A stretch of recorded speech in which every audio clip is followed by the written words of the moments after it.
on NBC. Let's jump into the Roto World player news, guys. And the one that we seem to have the most information on in terms of injuries is DeAndre Hopkins, expected to miss 4 to 6 weeks. It's a left knee strain. Surgery is not expected here. He could still be ready for week 1. Matthew, how did this affect Hop, not only in your rankings, but just the outlook in this Tennessee passing game as well? Well, look, the fact of the matter is there's still a chance he could be ready for week 1. I dropped him in my rankings. He went from 34, he's down to 47. But I kind of like Hopkins at cost this year. And especially, obviously, the cost has now gone down significantly because of this injury. He's an older player. He's had some injury issues last time. But I will tell you that one of the sneaky storylines that I think has come through since the last time we all talked is, guys, I think the Bengals are going to be one of the more pass-happy teams in the NFL. In terms of Brian Callahan coming from Cincinnati, coming from that offense. One of the issues of the Titans last year, of course, was their offensive line. So Brian, of course, hiring his father, one of, if not the best offensive line coach in the NFL and potentially NFL history. And so I think Will Levis is going to have some time. And then you think about, they've got Hopkins, Treylon Burks, obviously they make the big offseason signing for Calvin Ridley. Both their running backs and Pollard and Tajay Spears are nice pass catchers. Guys, I think this is not your father's Titans offense. It's not going to be ground and pound. I think they're going to chuck it a ton this year. They're going to be very aggressive, pass forward. And so Hopkins, who doesn't need the thing about Hopkins is that Hopkins is not one of those guys that needs to, quote, be open. Hopkins is not a guy that's going to beat you on speed. He's going to beat you on winning 50-50 balls, on using his body, using his catch radius, which is massive, of course. Like, DeAndre Hopkins doesn't need to be open to, A, get a pass thrown to him, and B, to come down with the ball.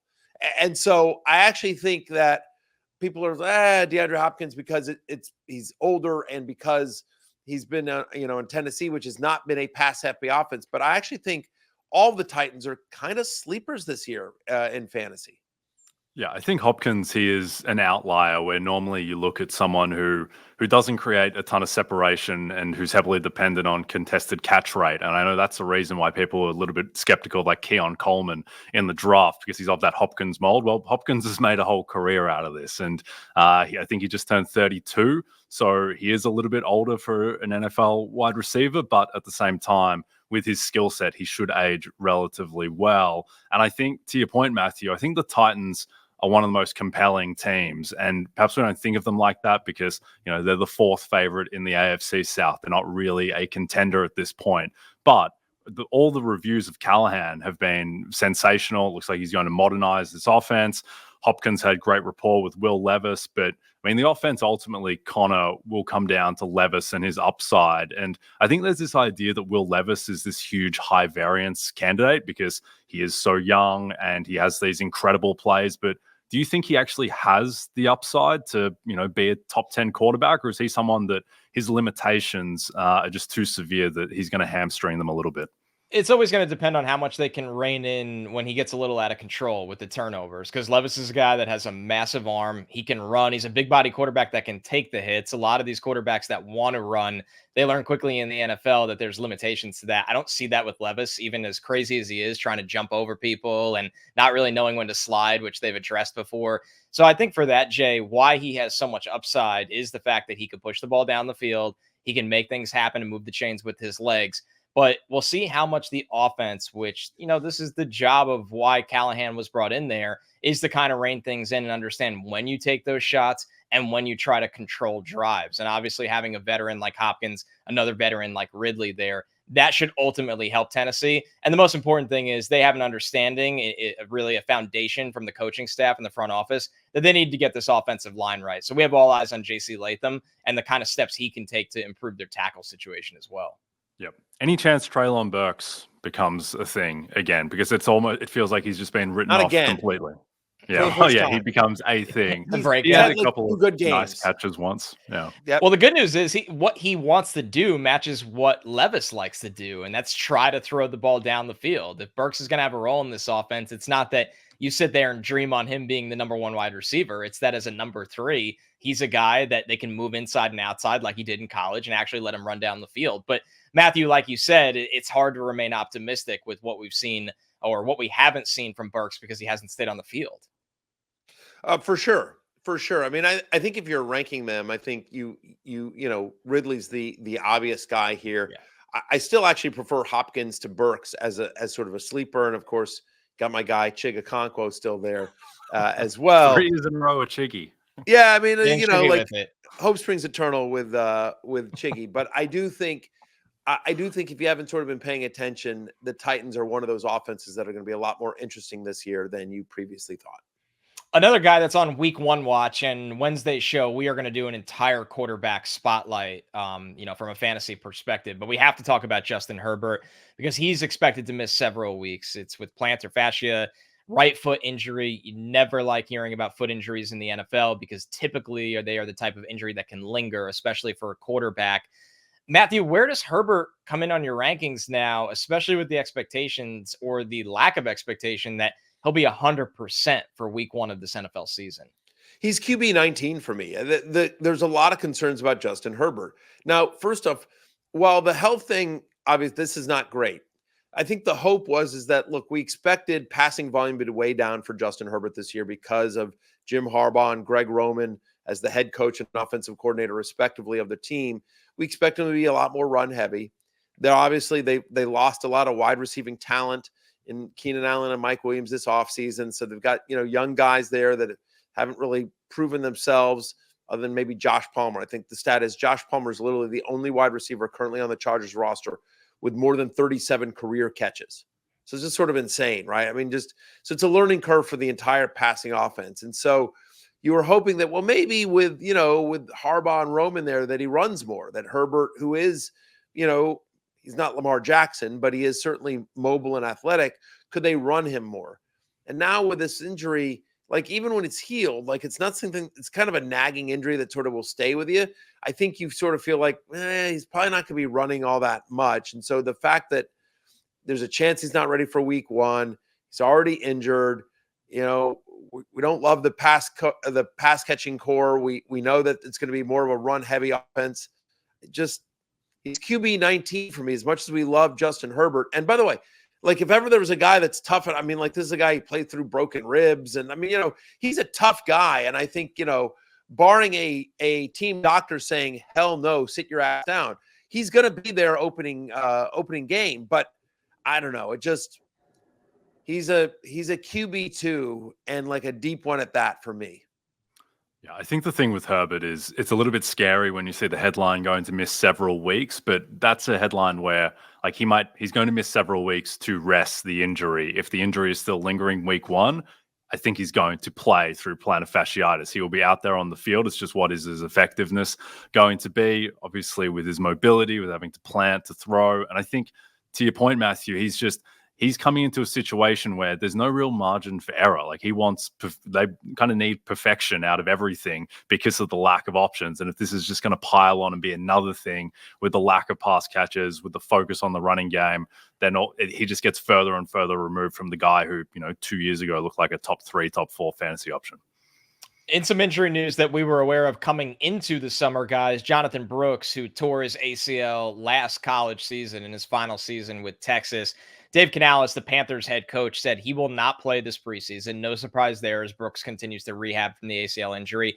And Canales said he'll hopefully be ready by week 3 or week 4. Now, Matthew, this feels like the type of news that people, especially people that don't watch college football, kind of gasp at and write Brooks off right away. But you have to ask yourself, maybe there's some value with Brooks now, who, when you're a hyped rookie running back, and obviously one of the top rookie running backs taken, the ADP could be a little bit high. Does this in any way reset Brooks closer to where he should have gone? I think it does. I know this is going to sound weird. I think this is good news. I mean, Connor, we talked about this at the draft. I think there was some expectation that Brooks wouldn't be ready until the second half of the year. You know, everyone recovers from ACL tears differently. It was, you know, in the middle of the season. So like I actually think like if he's going to be back by week 3 or 4, he becomes even more interesting to me, not less. And I think people that maybe weren't paying attention are like, but yeah, he's running back 27 for me. There's a couple of things that are exciting for me. And Connor, you can talk better than I can about his talent and just how he popped off the screen running at Texas this year, when he was in college. But very dynamic player, lands in a great situation. I know you're like, really? Carolina is a great situation, Barry? Think about this. Think about Dave Canales and what he wants to do. Dave Canales, efficiency schmission fee. He doesn't care. He doesn't 3.3 yards per carry. Give it to him again. Look at what he did with Rachaad White last year. It didn't matter. And I heard Dave Canales talk about this at the Combine, where he just talked about the fact that he credited a lot of the Tampa Bay Buccaneers' success last year when Canales was the offense coordinator there to their commitment to running the ball consistently, even when it, quote, wasn't working. And that they might get 26 carries for 80 yards out of Rachaad White, but they didn't care that it was, 3 yards a carry in a cloud of dust. It's the fact that they just had that consistency and that there was always the threat of it. And so the volume for Brooks, once he's there, should be pretty significant because Canales has proven that A, he'll run no matter what. He doesn't care about the situation or the efficiency. And number 2 is he's sort of a one running back guy.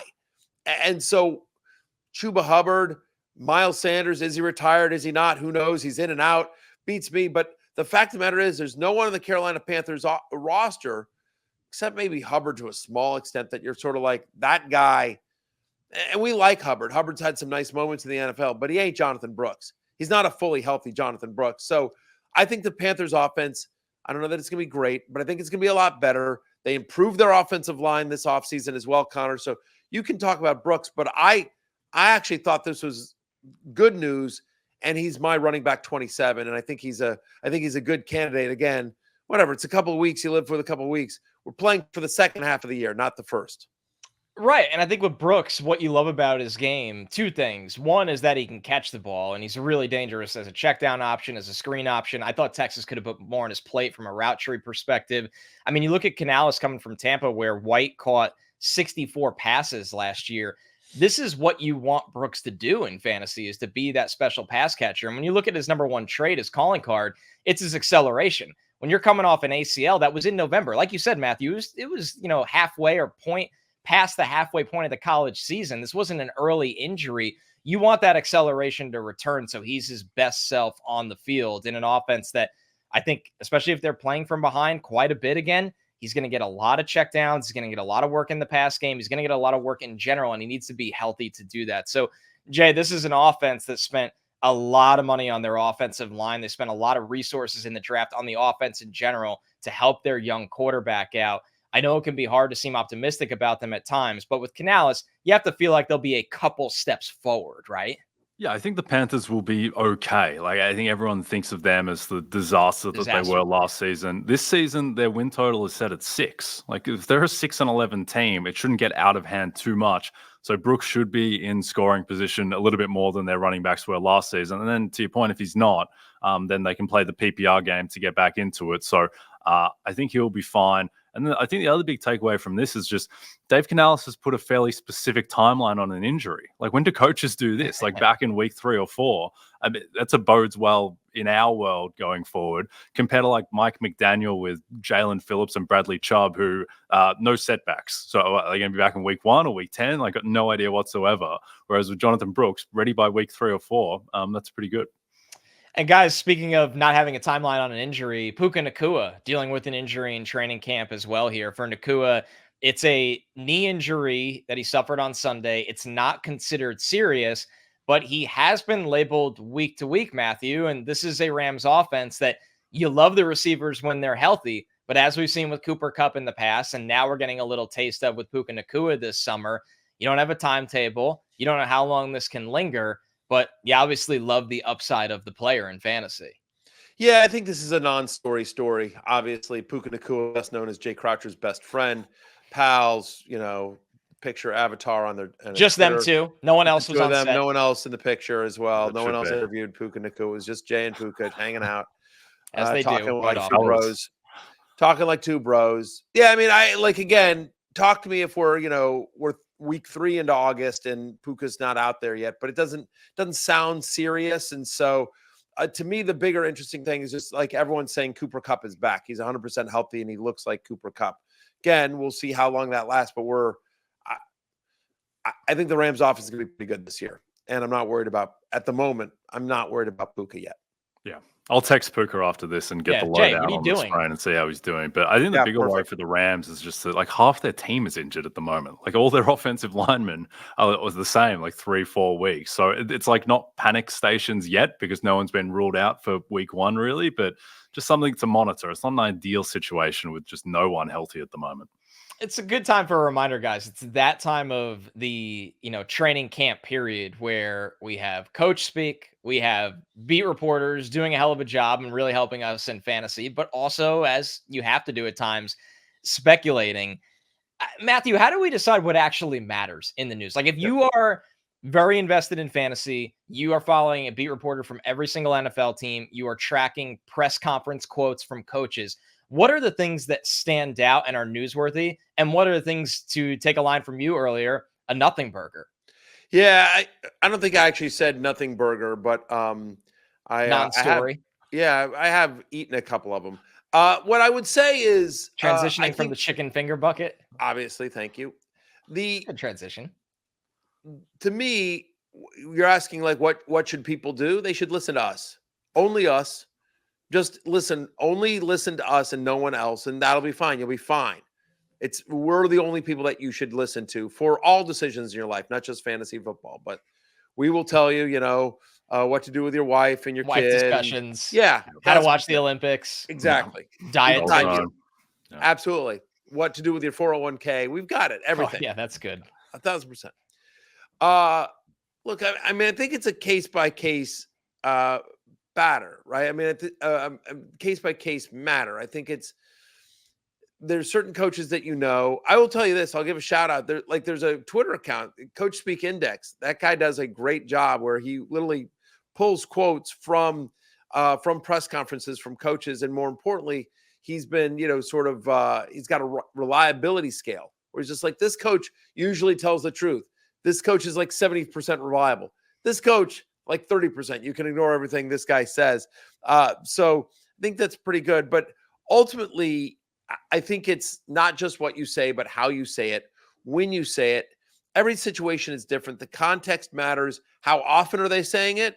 Like we're going to talk about it in a second, right? But Jameson Williams, the Jameson Williams hype continues and continues. It's not like some one-off thing that Dan Campbell has said. He's continually brought up Jameson Williams throughout the offseason. And so I think that's important. I think beat reporters and knowing which beat reporters to trust, that's super important as well. But understanding that beat reporters are reporters, they're not scouts. And, the truth of the matter is that playing time estimates, roles in their offense, those are more important than necessarily talent. Because we've seen this a million times where somebody who's really talented doesn't produce in fantasy because they can't get on the field, or it's a wrong scheme fit, or they're not on the same page as the quarterback. Whereas people that aren't as talented will have huge fantasy numbers because, again, they just get massive opportunity. Or like, is Rachaad White the 5th best running back in fantasy in the NFL? He is not.